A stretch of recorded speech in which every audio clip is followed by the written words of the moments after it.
From Safety Wars. Before we start the program, I want to make sure everyone understands that we often talk about OSHA and EPA citations, along with some other regulatory actions, legal cases, and criminal activity. Everyone is innocent until proven guilty in a court of law. Proposed fines are exactly that, and they are often litigated, reduced, or vacated. We use available public records, news accounts, and press releases. We cannot warranty or guarantee the details of any of the stories we share, since we are not directly involved with these stories, at least not most of the time. Enjoy the show.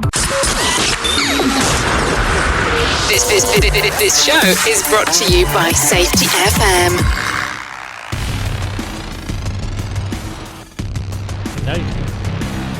Okay, so welcome to Safety Wars. Yes, I had the microphone turned off there. Sorry, folks. No, what did I do this weekend? No, change the calendar here. We, putting together safety meetings for one of my clients, a painting contractor. What we do is we do all the safety meetings ahead of time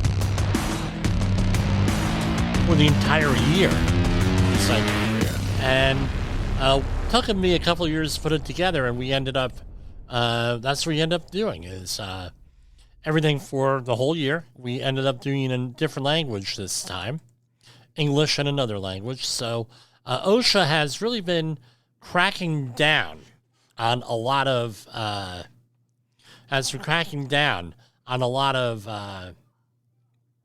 training programs.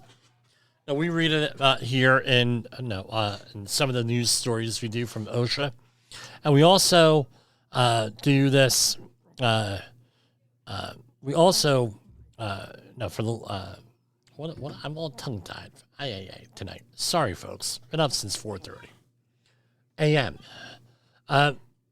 So OSHA's been cracking down a lot on, companies will give training programs, and for example, they have a Spanish workforce and they do all the training in English without an interpreter, without a translator. And you have to watch out if you're a consultant to make sure it's in your contract. You're going to be giving all the training in whatever language it is, English, Spanish, what have you.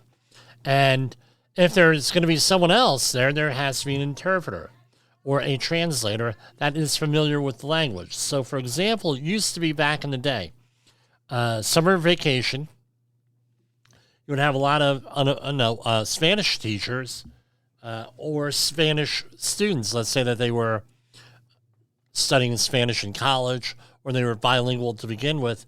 You would get them to work for safety companies or contractors to help manage the Spanish people because they speak Spanish, and most of the managers did not. Things are changing now. Languages are never my strong suit, but I make an attempt. When I find out with Spanish speakers, if you're making an attempt, they'll help you out. They'll, help you out. They'll give you a little bit of leeway and everything else. As opposed to, let's say, German speakers. This is a real experience.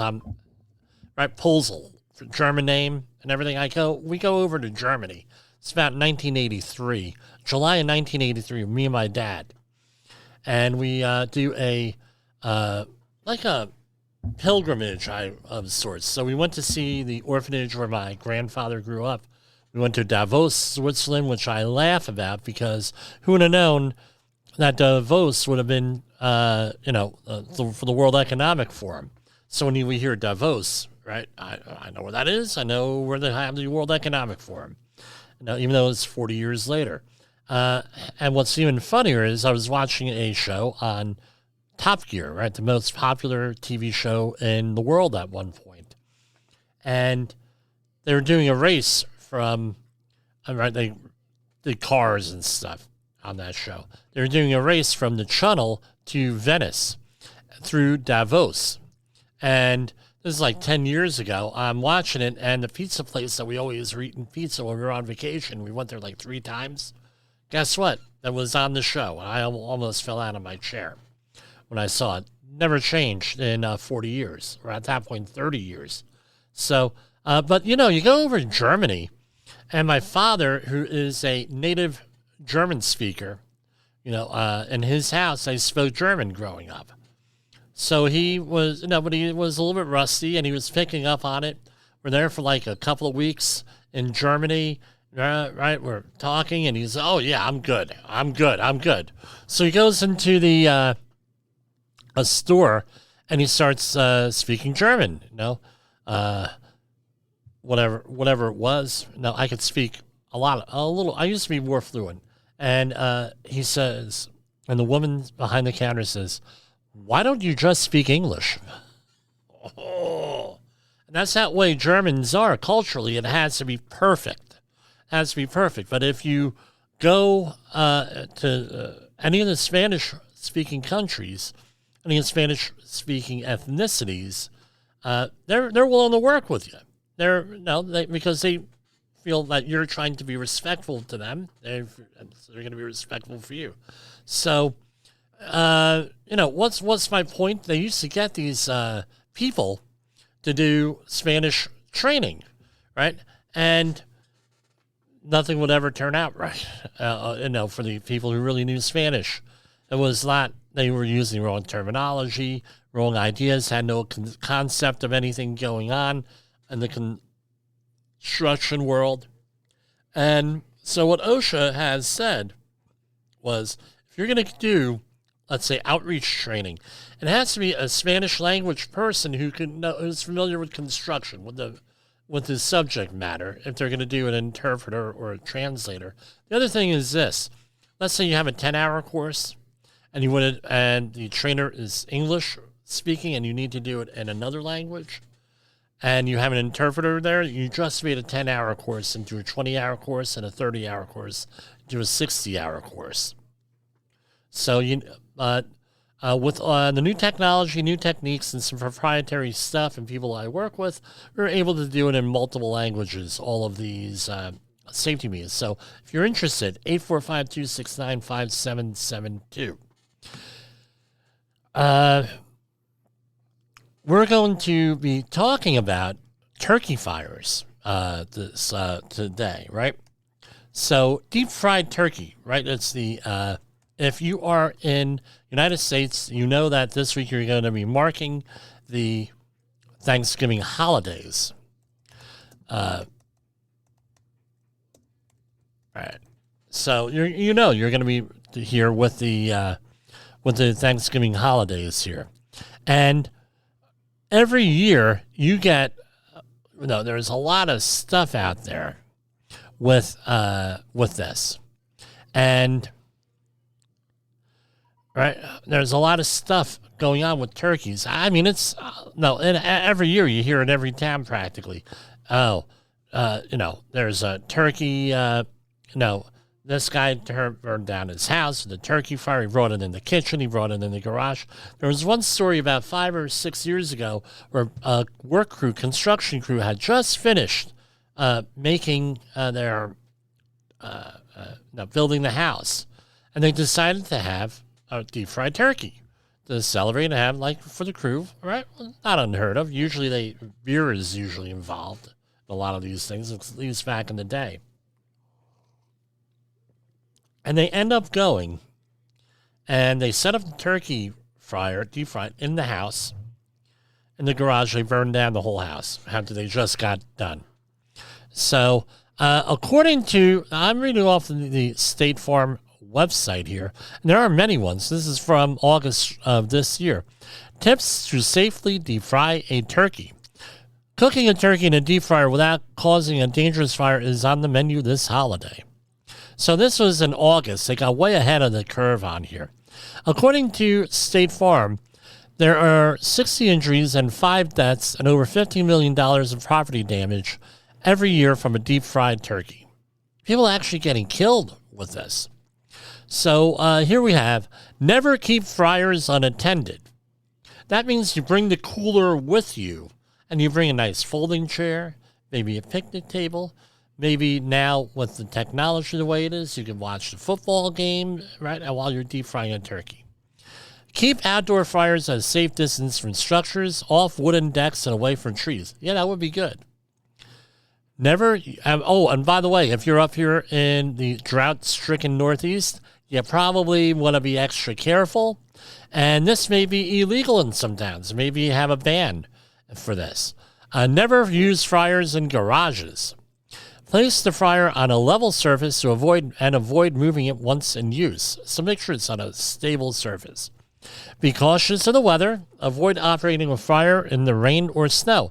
Why? Because you have hot oil and you have water into it, and you're going to get a splash because you're going to disassociate the water into hydrogen and oxygen, and you're going to have a flame, and you may have a fire, or it may be a popping or, spilling all over the place. I know I've seen a couple of people get scalded with hot oil. It's not a pretty sight. Be cautious of the weather. There should be at least 2 feet between the burner and the tank, meaning you don't want that tank to get hosed down with oil and then rupture, and then you have a Blevy situation, and then it ruptures. You don't want to have that, or destroying the lines, the gas lines. Now you have a problem. Choose the proper size turkey. So that 24-pound butter bowl that my wife just pulled out of the freezer to thaw out, I said, look, it's Monday. It's going to take 3 days to thaw that son of a gun out. So she just took it out of the freezer, put it into the thing. Had I known where it was, I would have taken it out of the freezer. I was shocked that we even have a freezer. I'm only joking. Typically, a bird that's 8 to 10 pounds works well. Now, this is the whole thing. Never attempt to deep fry a frozen turkey. Ice or water that mixes into the hot oil can cause flare-ups.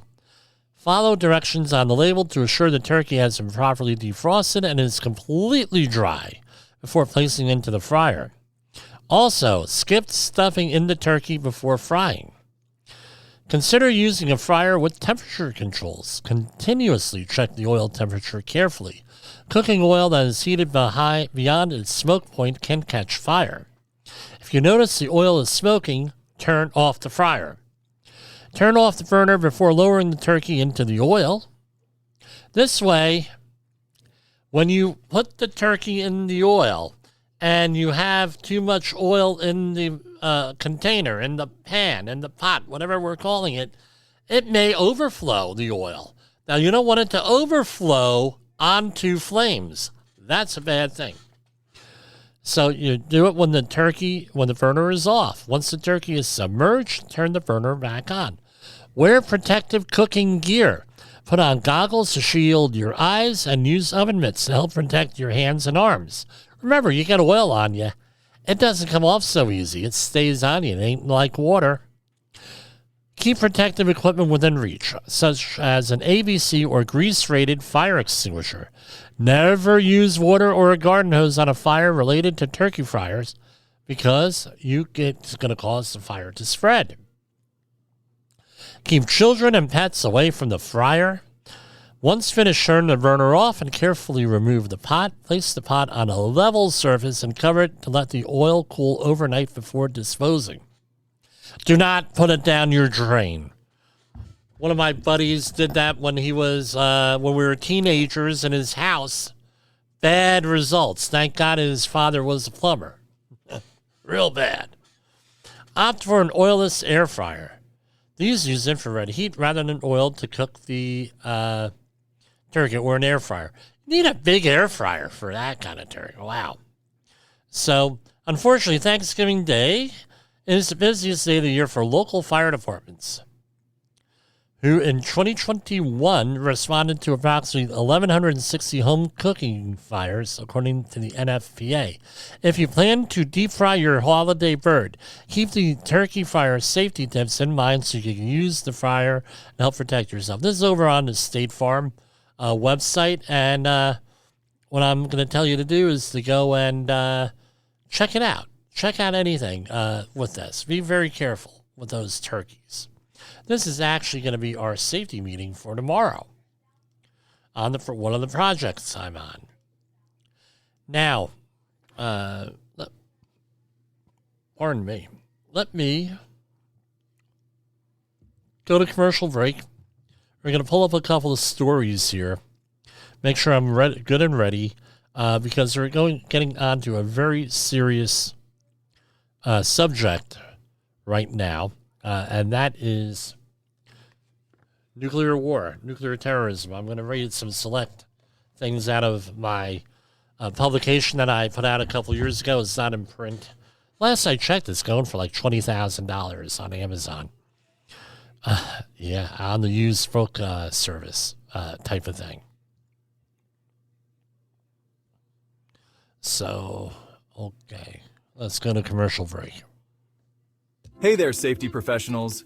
Welcome to another episode of Safety Wars on Safety FM, hosted by Jim Posel, and today we're diving into what it really means to be on the front lines of the safety war.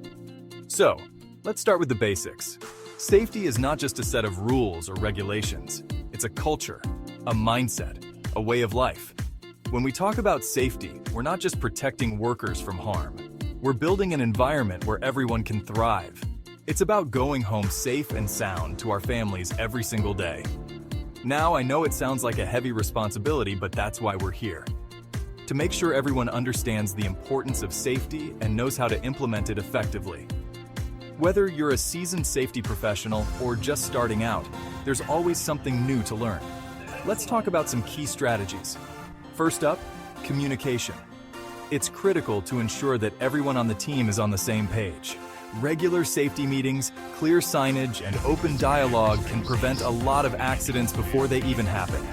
Next, let's focus on training. Proper training equips your team with the knowledge and skills they need to stay safe. Remember, it's not just about ticking a box. It's about making sure every worker understands the why behind each safety protocol. This understanding fosters a culture of safety where everyone looks out for one another. Of course, we can't forget about technology. From wearable safety devices to advanced monitoring systems, technology is revolutionizing how we approach safety. Embrace it. Use these tools to enhance your safety programs and keep your team protected. But let's not get too comfortable. Safety is an ongoing battle. New risks and challenges emerge all the time. Stay vigilant, stay informed, and never stop striving for a safer workplace. So, what's the takeaway? Safety is everyone's responsibility. It's about creating a culture where safety is ingrained in everything we do. As safety professionals, it's our job to lead by example and inspire our teams to commit to a safer future. Thanks for tuning into Safety Wars on Safety FM. Stay safe out there, and remember, every day is a new opportunity to make a difference. Catch you on the next episode.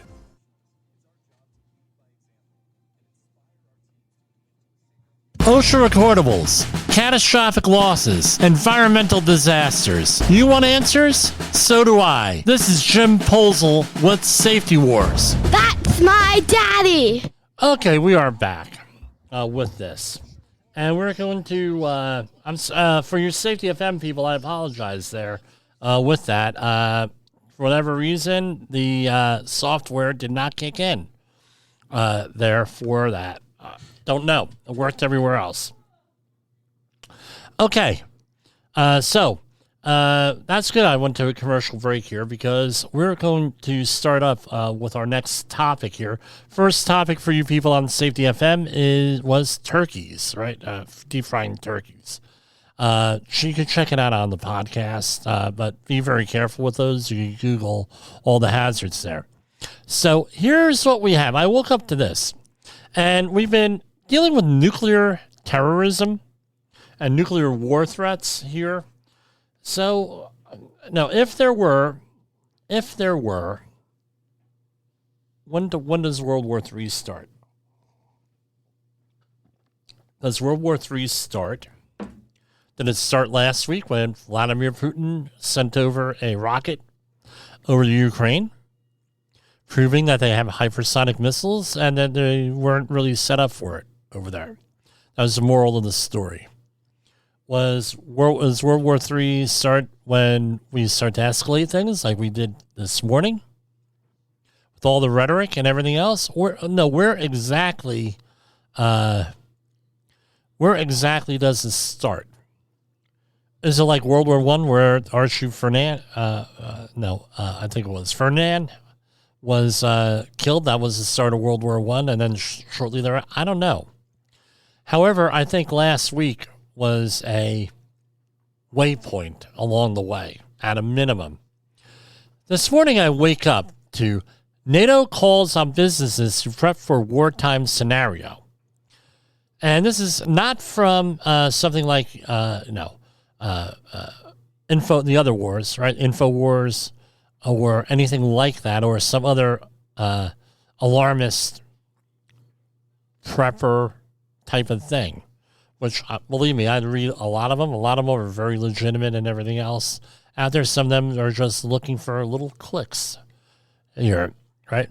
This is from Reuters. So Reuters is a pretty, I think, credible place, right?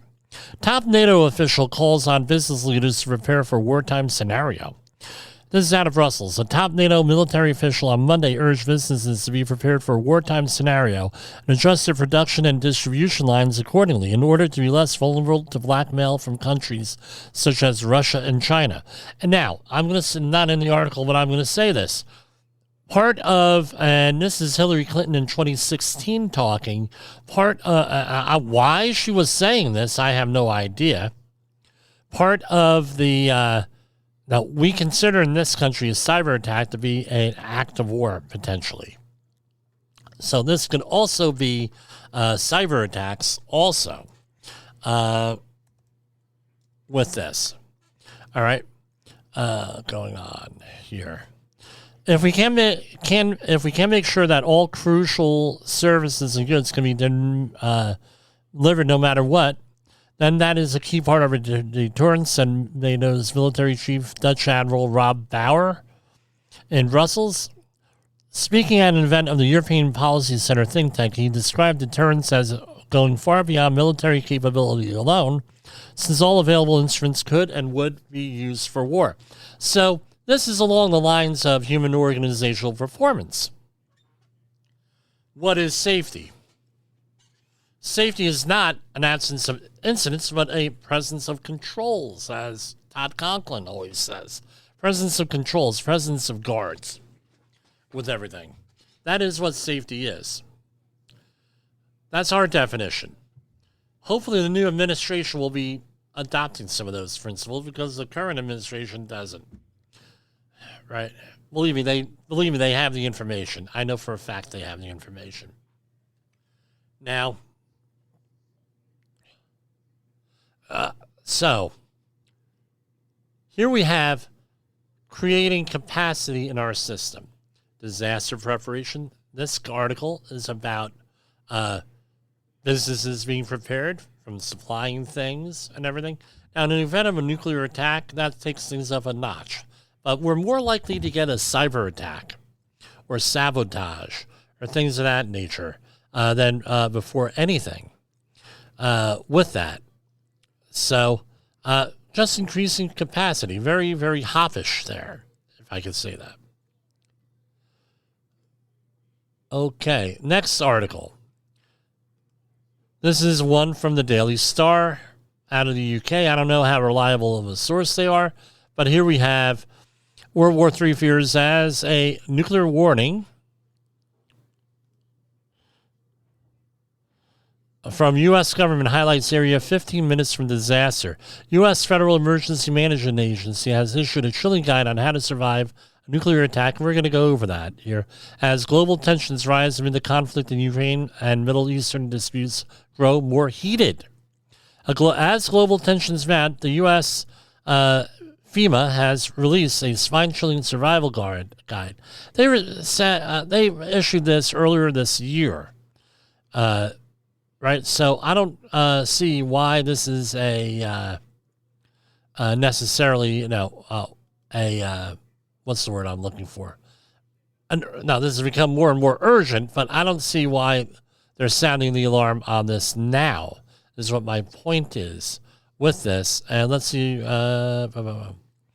Nuclear simulation, echoing Cold War era preparedness. The agency's updated advice aims to shield Americans from the horrors of a nuclear explosion. A nuclear simulation grimly tallies the death toll should Russia target the U.S., and the numbers are staggering, reports the Irish Star. So, I don't know. We're going to go over that guide here in a minute. Next story. Here, hold on, I lost it. Germany, bunker list. Now, I think if you, so Germany released an app, like a phone app, like on a phone, smartphone, on specifically where the shelters are, nearest fallout shelter. App planned for public to find emergency shelter in places including underground train station and car parts. I'm going to use a word that I don't like to use because it's a phrase, situational awareness. If you're relying on an app that's going to be instantly overloaded once it's needed, you're going to have a problem. So what I would do is, wherever you are in your local neighborhood, in your businesses, schools, what have you, find out where the bunker is, where a bunker is. In this country, you used to have, and I don't have it the sign here, I have it up on my wall, fallout shelter. Right? That's what we used to call call the studio back in the day, was the fallout shelter. But the fallout shelter signs we used to have in this country that they took down, that would be a place for refuge. Now, a lot of people are saying, well, Jimmy, I don't want to survive a nuclear war. Blah, blah, blah. I don't know. We're all going to die. You don't know what your situation is going to be. You have no idea. Here we have, in another escalation, UK and France in talks to deploy troops to Ukraine over fears of the U.S. removing support. That's when Donald Trump gets sworn into office. London and Paris want to create a core of allies in Europe as fears intensify that President-elect Donald Trump could withdraw military support for Ukraine. Britain and France are in talks to send troops to Ukraine and to deter Vladimir Putin has emerged.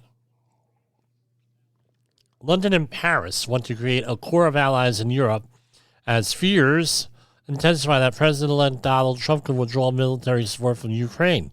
British and French troops could be among European allies deployed to deter the Kremlin from attacking Ukraine again. We're going to mosey on over to Voice of America News here. And, of course, let's do a share screen here. Gotta love these folks. Everything is wonderful. There are no problems. No issues. Everything is wonderful. Right? Everything is wonderful. No problems. So I just read you those headlines threatening nuclear war here. So here we have Trump taps America's first policy incident CEO to be agriculture scenario. We have forecasts for possible winter storms across the U.S. How a viral duct tape banana came to be worth $6.2 million. And then we have U.S. climate change regulations be scaled back under Trump's EPA pick. Our local guy here, Lee Zeldin. Here, let's go all the way down. Biden to attempt Trump inauguration. By the way, he was in New York this evening and flew right into JFK during rush hour. Lovely for the people who were over there, from what I heard. And we're going down. Oh, nothing here. Okay, so we're going to go all about America here. Oh, we got nice videos. Let's click on the side thing. Ukraine. Let's see what they have. From VOA, Russian and VOA or Ukrainian. From VOA, Russian and VOA, U.S. experts analyze Moscow's nuclear threats. So here we go. From this is open source. This is VOA, Voice of America. U.S. experts are casting doubt on the effectiveness of Russia's threat to expand the use of its new ballistic missile following publicly announced changes in Moscow's nuclear doctrine. VOA Russian and Ukrainian reporters spoke with experts, including Matthew Bunn, a nuclear weapons analyst and former scientific advisor in the Bill Clinton administration, John Earth from Erath, at the Center for Arms Control Non-Proliferation, and John Hardy, a security expert at the Foundation for Defense and Democracies, about Moscow's announced change in policies. So let's see what we have here. Okay, it's in Russian. Okay. Wouldn't that be nice how we had it in English? Here. Okay. That's what we get, guys. I guess it's not a problem.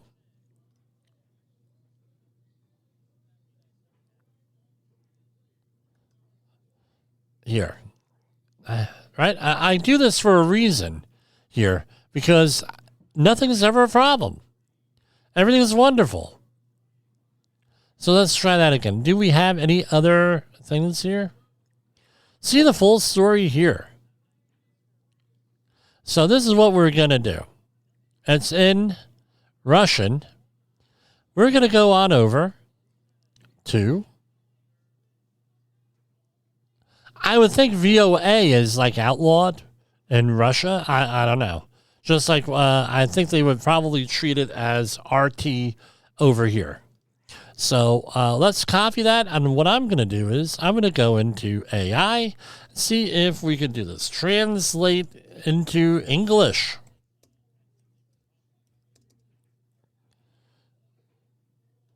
Okay. All right. And it's going to be in English here.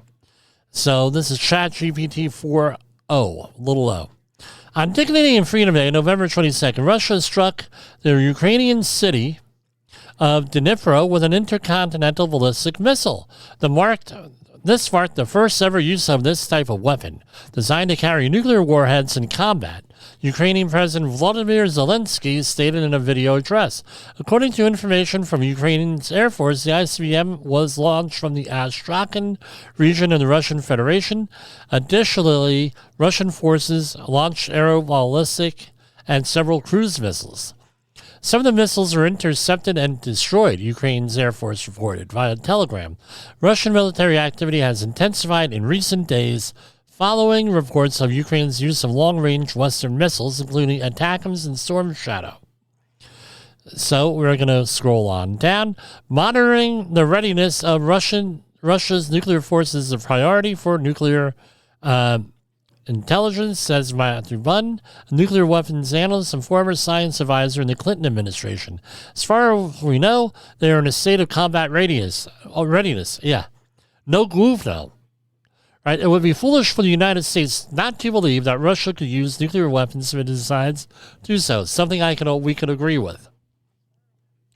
Under what conditions could Russia use nuclear weapons? The last U.S. intelligence last time U.S. intelligence seriously considered the risk of Russia using nuclear weapons against Ukraine was in late 2022 following successful Ukrainian counteroffensives. There is a belief that if the Ukraine reaches a point where Crimea is seriously threatened, perhaps with a 50-50 chance, Russia might opt to use nuclear weapons under those circumstances. John Erath, Senior Policy Director of the Washington-based Center for Arms Control and Non-Proliferation, believes it is unlikely Russia will use nuclear weapons. Over the past 2 years, numerous red lines for use have been crossed, he pointed out. So basically, are we going to cry wolf? Are we going to... That's what you're suggesting here, with all due respect, Mr. Erath? They cry wolf, no problem. No issues at all. None. You know? Over the past few years, we've seen threats, both direct and indirect. These threats have been tied to actions like sending tanks, Bradley fighting vehicles, additional Patriot systems, and F-16s to Ukraine.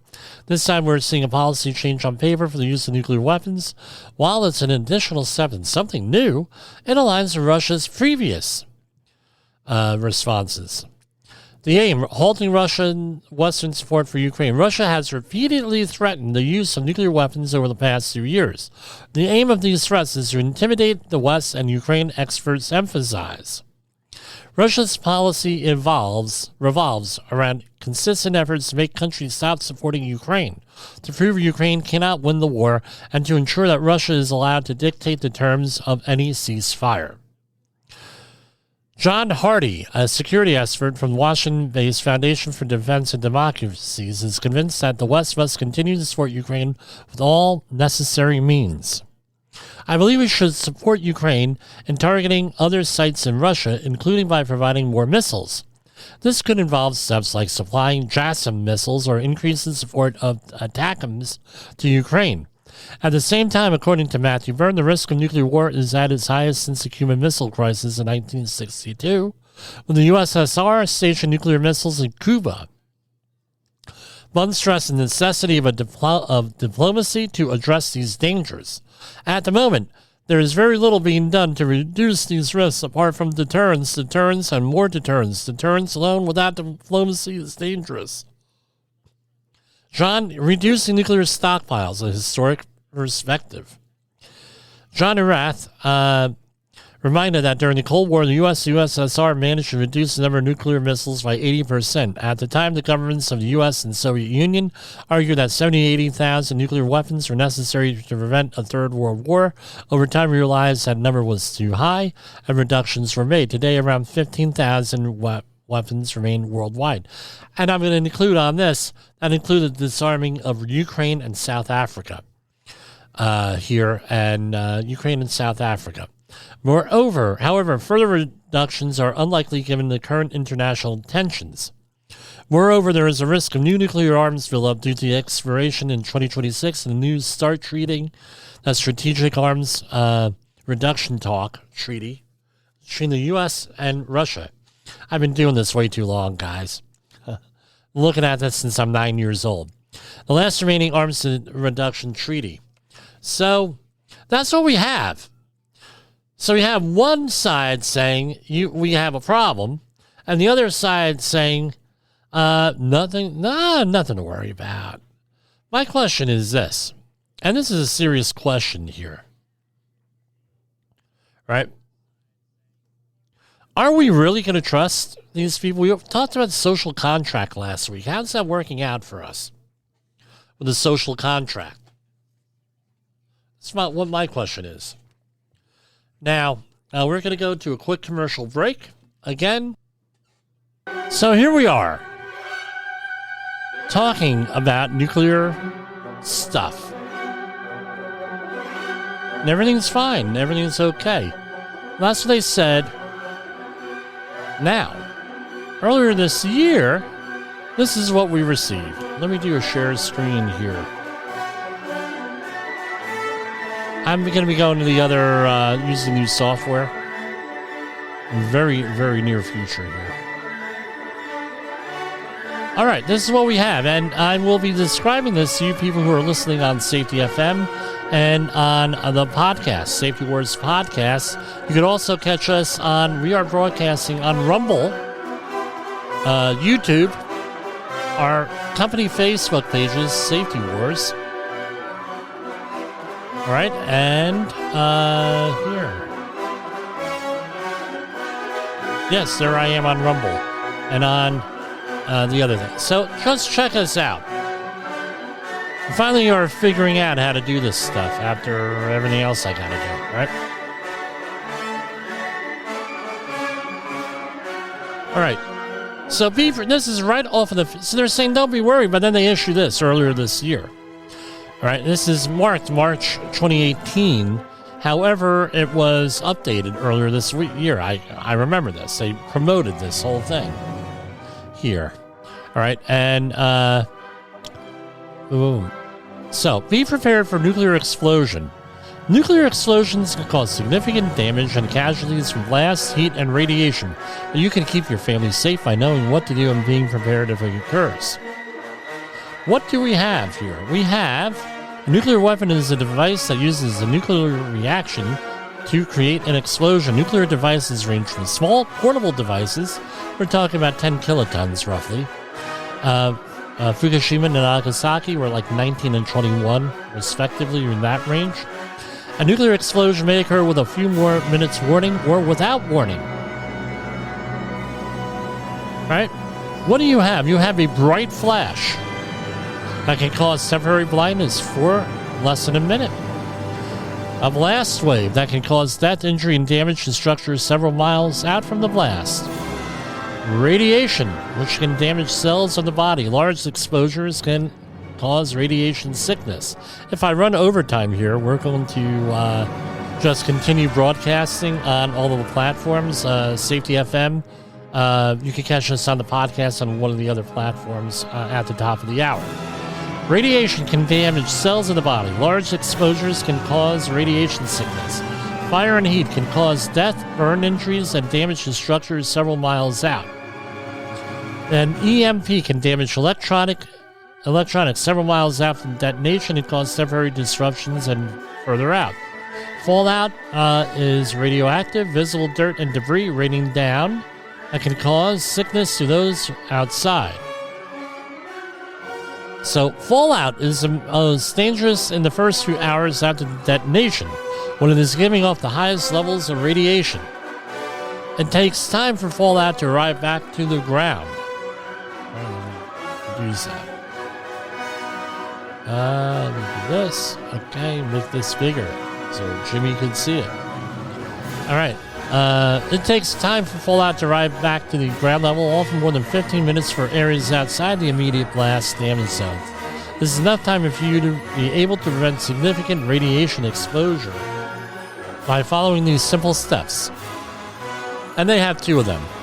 1, get inside. 2, stay inside. 3, stay tuned. And if I recall, back in September of last year, they were talking about this also. There's a PSA. So get inside the nearest building to avoid radiation. Brick or concrete are the best, and I'm going to tell you in the basement, usually. Remove contaminated clothing and wipe off or wash unprotected skin. If you are outside during the fallout arrive, go to the basement or middle of the building. Stay away from the outer walls and roof. Stay inside. Stay inside for 24 hours unless local authorities provide other information. By the way, your cell phone ain't gonna freaking work. Families should stay aware of where they are inside. Reunite later to avoid exposures to dangerous radiation and keep your pets outside. Right? Because the pets are gonna go outside, get radioactive, come back in, right? In there, right? Get dust, radioactive dust on them, then come back in. Stay tuned into any media available for official information such as when it is safe to exit and where you should go. Battery-operated and hand crank radios will function after a nuclear detonation. Cell phone, text messages, television, and internet services may be disrupted or unavailable.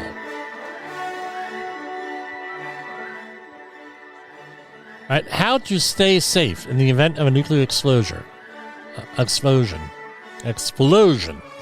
1. Prepare now. 2. Survive during. And 3. Be safer after. So number 1 is identify shelter locations. Identify the best shelter location near where you spend a lot of time, such as home, work, or school. Best locations are underground and in the middle of larger buildings, because then you have more shielding, right? While commuting, identify appropriate shelters to seek in the event of a detonation. Outdoor areas, vehicles, and mobile homes do not provide adequate shelter. Look for basements or the center of large multi-story buildings. Make sure you have an emergency supply kit for places you frequent and might have to stay for 24 hours. Make sure you have an emergency supply kit for places you frequent and might have to stay for 24 hours. It should include bottled water, packaged goods, emergency medicines, and a hand crank or battery-operated radio. Now, if you could get a zero energy radio, the old ones, to wind them up, and they were popular around Y2K, and if you could get one of those, probably the best thing. They're available on eBay. What happened was the people who sell the battery crank-powered radios now, they did not want that, so they bought the patent, and they're not available anymore, right? Those are different. Because you do not want a low battery like a wireless phone just told me. All right. Survive during. If warned of an imminent attack, immediately get inside the nearest building and move away from the windows. This will help provide protection from the blast, heat, radiation, detonation. If you are outdoors when a detonation occurs, take cover from the blast behind anything that might offer protection. Lie face down to protect exposed skin from heat and flying debris. If you are in a vehicle, stop safely and duck down within the vehicle. After the shockwave passes, get inside the nearest and best shelter location for protection from potential fallout. You will have 10 minutes or more to find adequate shelter. Be inside before the fallout arrives. Stay tuned. right? For updated instructions from emergency response officials.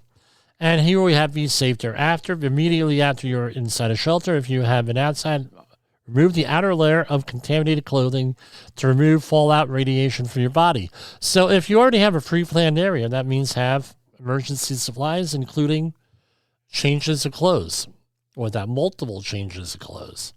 And if you're, I would get Tyvek suits or something like that, something similar, the equivalent for that.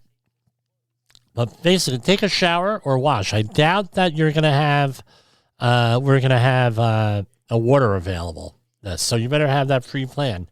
With soap and water, remove fallout from any skin or hair that was not covered. If you cannot wash or shower, use a wipe or a clean wet cloth to wipe any skin or hair that was not covered.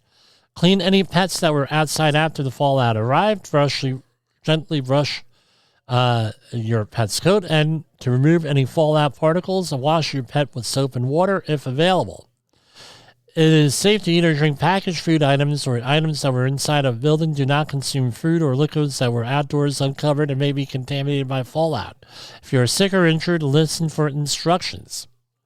All right, all pretty good information there, right? So now, I'm on a roll, so we're just going to continue to go on a roll here. All right. So, a little bit of a respite here. Let me go here with this. So this is, I'm going to be reading right from my book. All right. Why did I write this book?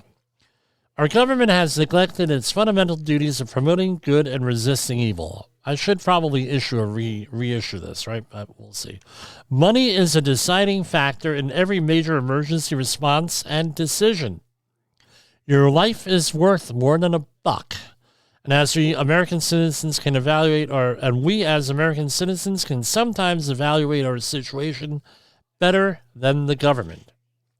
Why should you read this, right? Should be motivation enough to protect your family and communities and be active in there. All right.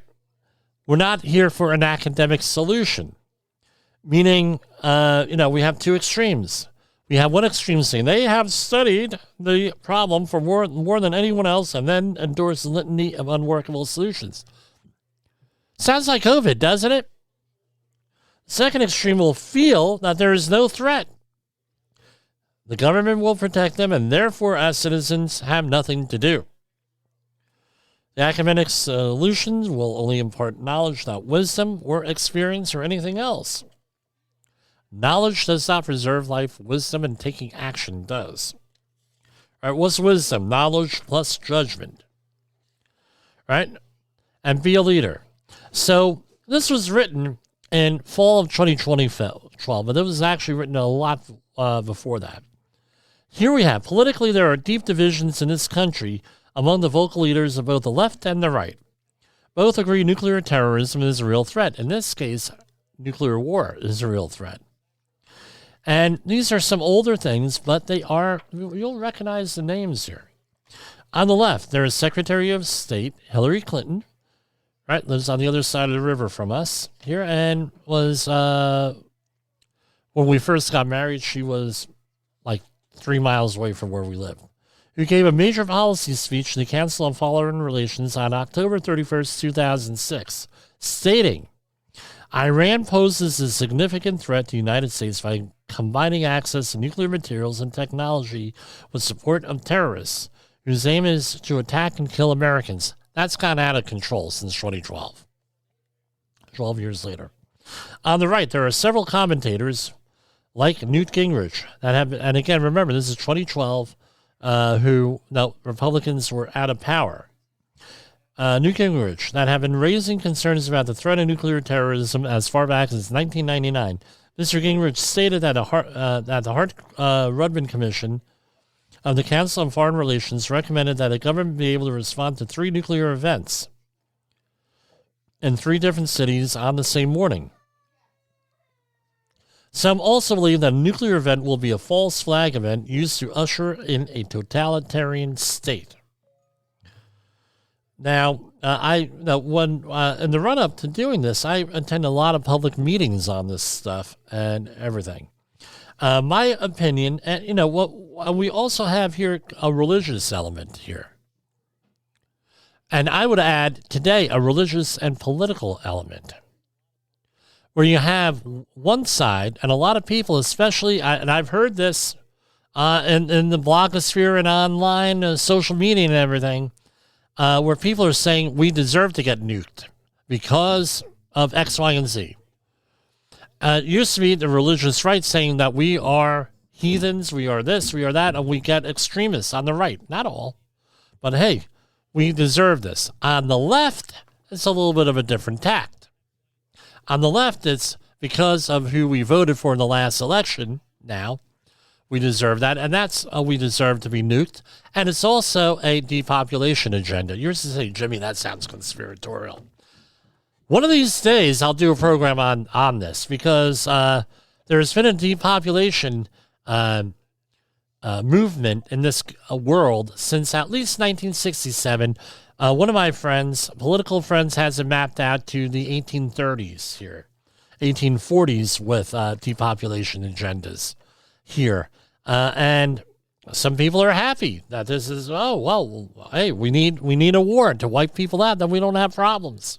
To what ends? I don't know. And some group of people feel that there's people who want to control everything. The other group of people feel that, hey, we just deserve it because we're evil. So my belief is that we all deserve to survive and thrive.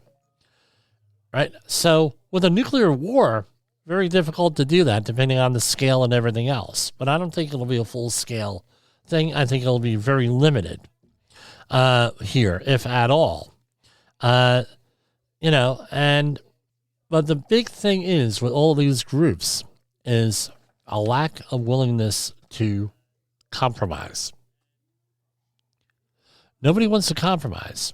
No one wants to face that American pragmatism and be a pragmatist with things. Nobody wants to we want to demonize each other. How about we all get along? When did that happen? So, here we talked about this, here, right? Now, what are the immediate health impacts of a nuclear explosion? The health effects and dangers of burning and collapsing buildings, right? Tremendous heat. Fire and loss of civil order is obvious and need no explanation. Another danger is blindness, right? With this. Now, let's say they're around at least my social media feeds because we know that they're programmed. There's a cartoon going out. Here, let me do the British cartoon on nuclear war, 1986. When the Wind Blows. Now, what I would do is go over to Google here, and you can look up When the Wind Blows. It's also on YouTube. It's 1986 film. Right, so this is basically where an Asian couple, World War II era couple, were living on an isolated cottage in rural Sussex in southeast England. Jim frequently travels to the local town, right, doing his thing, right, and at the time of this cartoon, anime, right? Adult anime is actually what it was. It was the time of the Soviet and Afghan war, and there was an escalation in the mid '80s, right? That we believe that we're going to be nuked, and I can't believe that I'm gonna have to have a conversation with my children on this. I was well informed here. With this, because the day after tomorrow, the movie Testament we talked about last week, and some of the other things on the realities of nuclear war here, and how it's going to play out, we're not sure. Speculation at this point, even though there have been some studies. So this Jim Vlogs and his wife Hilda are in rural England, hearing and They hear an escalation, sound familiar, to an all-out nuclear conflict between Western allies and the Soviet Union. Just insert Russia today. Russia is embroiled in a war in Ukraine, Soviet Union embroiled in a war in Pakistan and Afghanistan. No, Afghanistan. What am I saying, right? Hearing a radio news flight saying that a war may only be days away, Jim follows the instructions outlined in the government issue Protect and Survive pamphlet to build a fallout shelter, including covering the windows with white paint and readying sacks to lie down when a nuclear strike hits. Despite apprehension, Jim and Hilda are confident they can survive as they did the Second World War, and the Soviet defeat will ensure. So there was a Protect and Survive bulletin for civil defense issued in Britain. I've read about this. I've never read the actual document, but I have heard about this document with probably still relevant because this stuff has been pretty well studied for many, many years.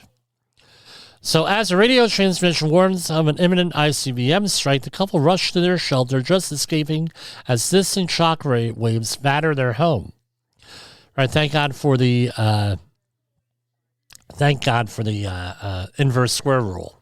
They emerge after a few nights to find that all utility services and communications have been destroyed, but with a misunderstanding why their usual services are not functioning.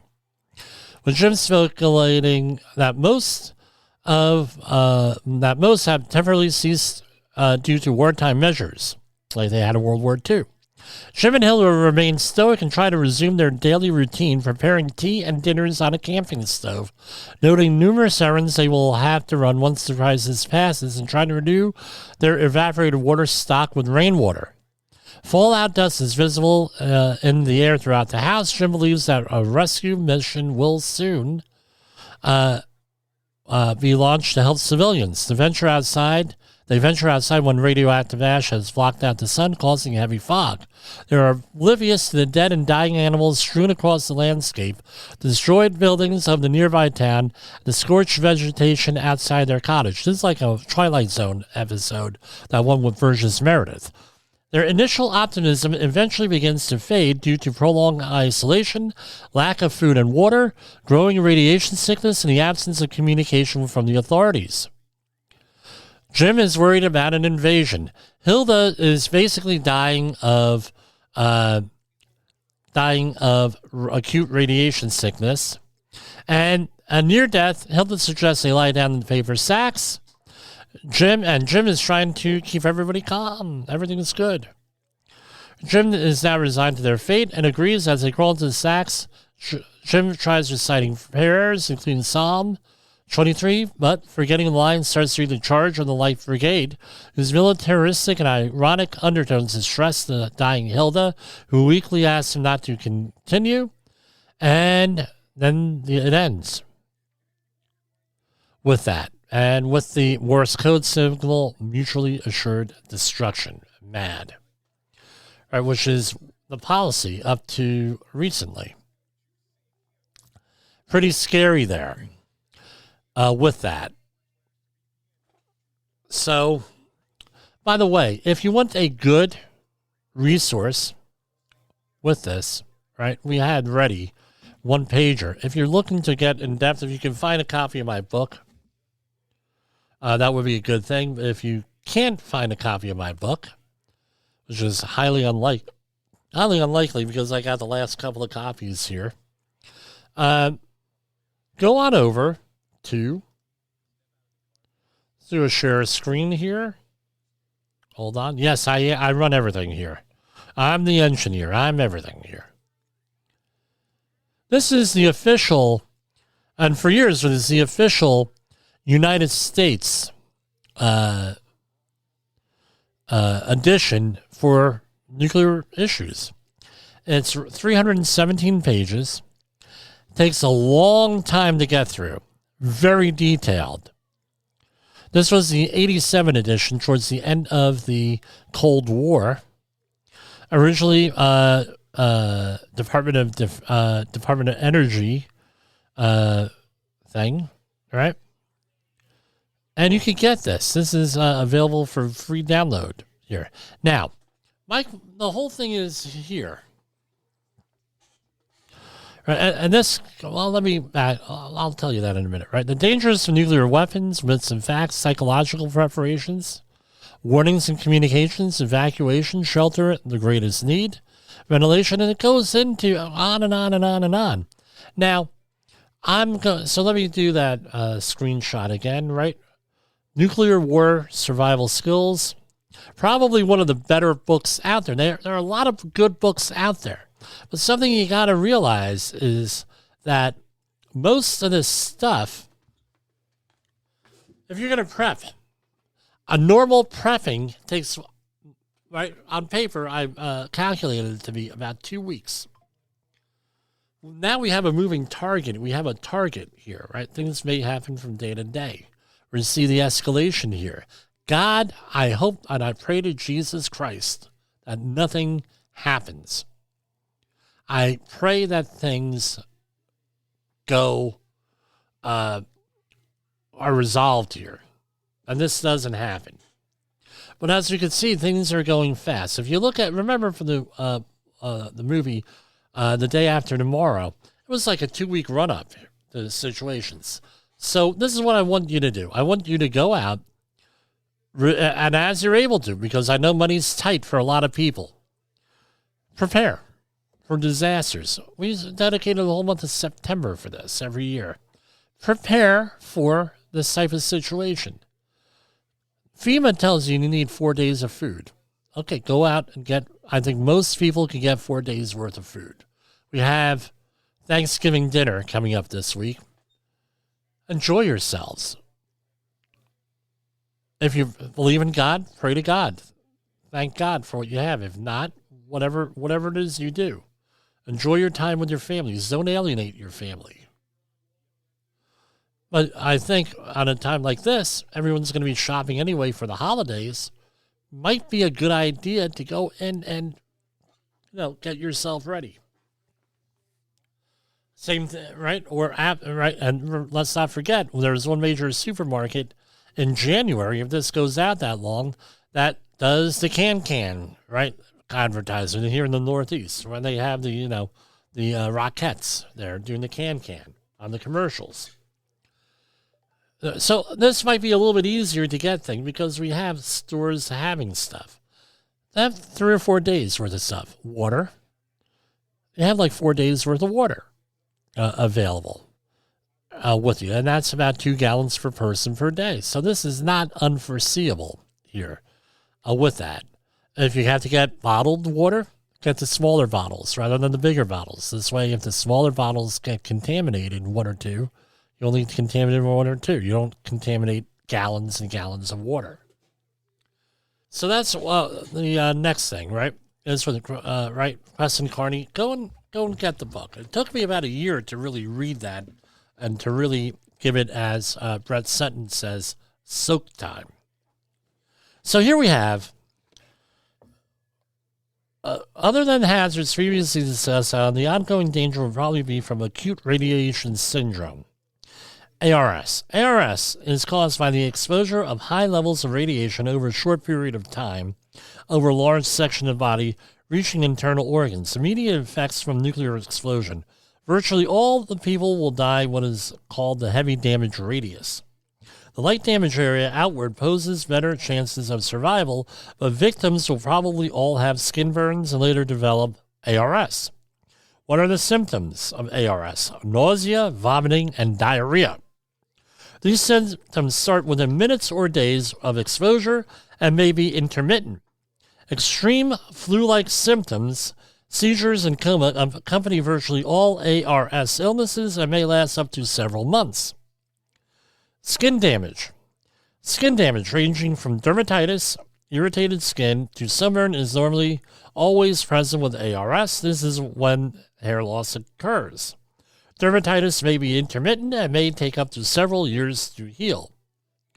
Mortality. Obviously, the higher rate the exposure, the less likely the chances of surviving ARS. Right? And going on and on and on. For survivors, recovery may take up to 2 years if you're able to survive this. So here we have, let's see here.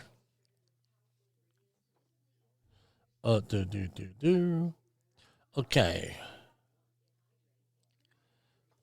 And we're going to go to commercial break because I'm on a roll and we're just going to keep rolling here. So we're going to take a little bit of a longer of a commercial break, and we'll put in one of my videos here. Not videos. They were videos, audio, right? But you know what I mean. Hey employers, want to avoid hefty OSHA fines? Listen up, OSHA or the Occupational Safety and Health Administration can issue penalties after inspecting your workplace. If they find violations, you'll get notified by certified mail or in person. You have 15 working days to contest it, or the penalty becomes final. How are penalties determined? It depends on your business size, the severity of the violation, your history, and your good faith efforts. Even if you fix the issue right away, you might still get fined. Let's talk numbers. A willful violation can cost between $11,524 and $161,323. Repeated violations hit up to $161,323.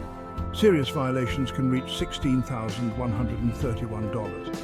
And, other than serious violations, can also cost up to $16,131. If you fail to correct a violation, it's $16,131 per day. Lastly, missing a posting requirement? That's another $16,131. Stay informed, stay compliant, and keep your workplace safe to avoid these costly penalties. Okay, we are back.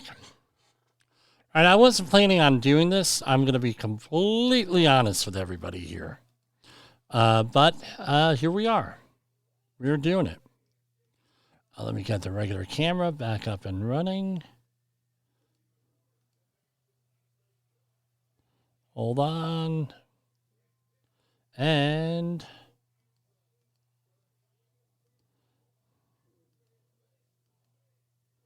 all right, the camera just went out on me. All right, so we're going to do a share screen here. I think we should be able to do that. And this is right from the Centers for Disease Control in Atlanta here.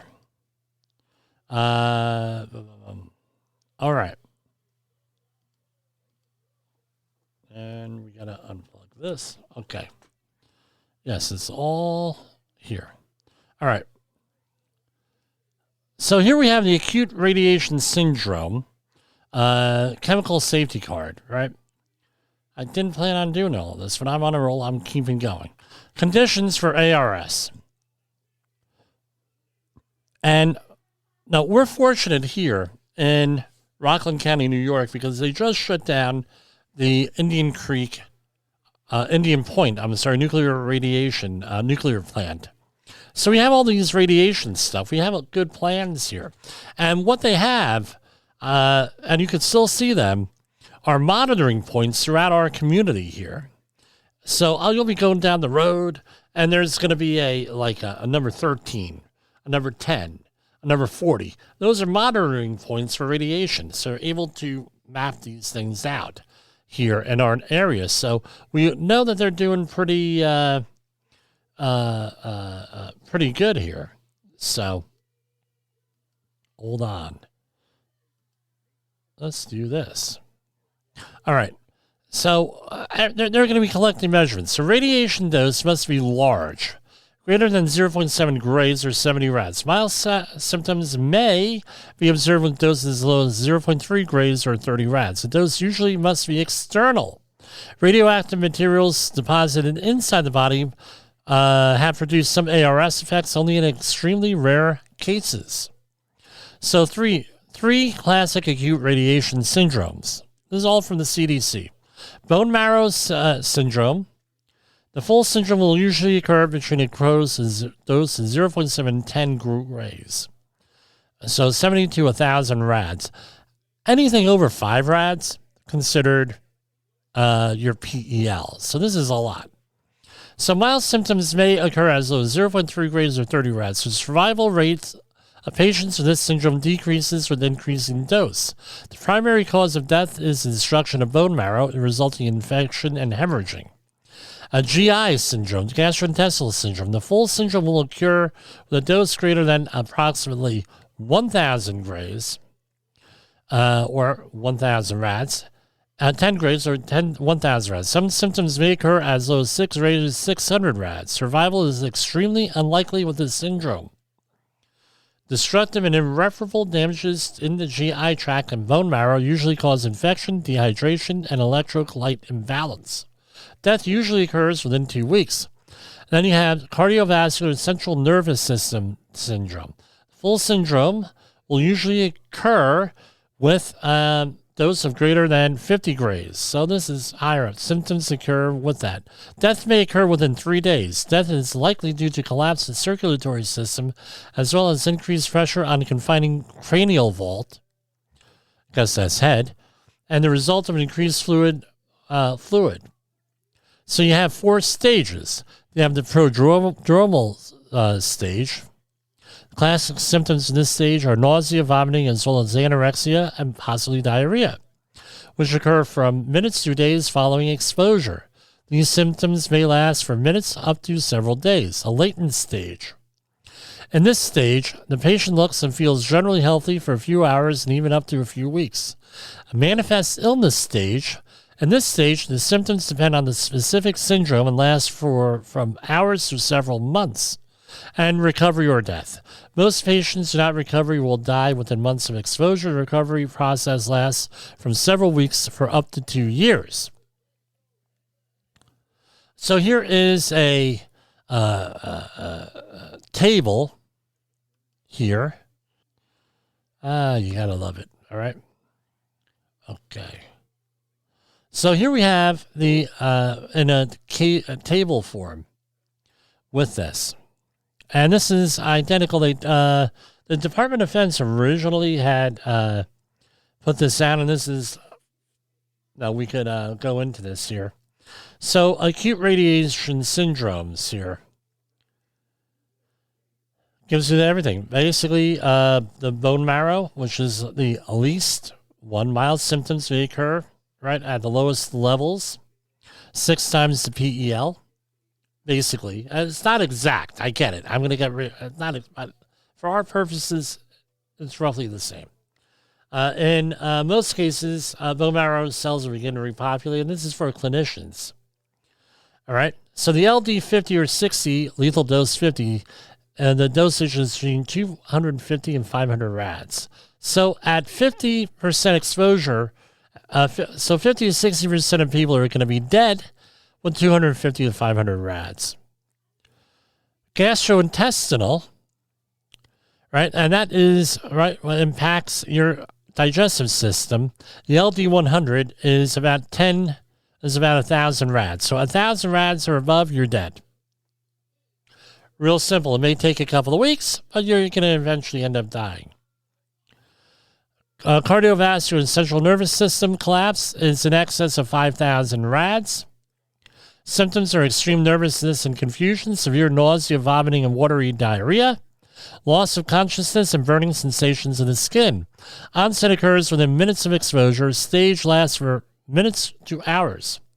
Patient may return to partial functionality, right? And no recovery is expected at this point. Now, what do you do with a cutaneous radiation injury? This is from the Centers for Disease Control, meant for clinicians, but we're sharing it here. ARS will usually be accompanied with some skin damage. It is also possible to receive a damaging dose to the skin without symptoms of ARS, especially with acute exposures to beta radiation, right? Alpha, beta, gamma radiation, right? Natural radiation, or X-rays. Sometimes this occurs when radioactive materials contaminate a patient's skin or clothes. Right? So, and this gives you the triage. Secure the ABCs, right? Basic triage airway, breathing, circulation, physiological monitoring, blood pressure, blood gases, electrolyte, and urine output as appropriate. Treat major traumatic burns and respiratory injuries if evident. In addition to the blood samples required to address the trauma, obtain blood samples, complete blood count with an attention to lymphocyte count. An HLA, right, going on. Here, if exposure occurred between 8 to 12 hours, repeat, and assess.